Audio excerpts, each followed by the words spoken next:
তার খোঁজ পাওয়া যায় প্রতি 4 বছর পর পর। এর ফাঁকে সে কোথায় খেলে, আদৌ খেলে কিনা তাও অনেকেই জানে না। বছর জুড়ে খবরের পাতায় দেখা না গেলেও বিশ্বকাপের সময় ঠিকই চলে আসেন শিরোনামে। গোলপোস্টের সামনে হয়ে ওঠেন এক দুর্ভেদ্য দেওয়াল। তিনি মেক্সিকোর গোলরক্ষক গিলেরমো ওচোয়া, বিশ্বকাপ ফুটবলের বড় তারকা।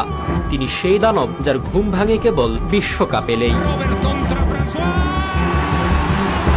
2014 সালে ব্রাজিলের বিপক্ষে মেক্সিকোর ম্যাচের কথা মনে আছে অনেকেরই, বা 2018 সালে জার্মানির সাথে ম্যাচটা।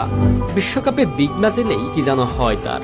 এমন সব অতিমানবীয় সেভ দিতে দেখলে হয়তো স্বয়ং লেভিয়াসিনও ভয় পেয়ে যেতেন। এক বিশ্বকাপ দিয়ে বহু ফুটবলারের ভাগ্য বদলে যেতে দেখেছে বিশ্ব।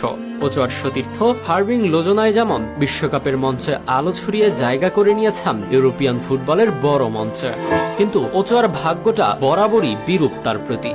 2014 বিশ্বকাপে ব্রাজিলের বিপক্ষে পারফরমেন্সের পর সবাই ধরেই নিয়েছিল তাকে নিয়ে হুড়োহুড়ি লেগে যাবে বড় দলগুলোর মধ্যে। তবে তার কিছুই হয়নি।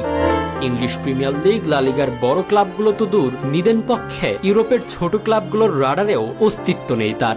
তবু তিনি লড়াই করে যান, নিজেকে তৈরি রাখেন সব সময়।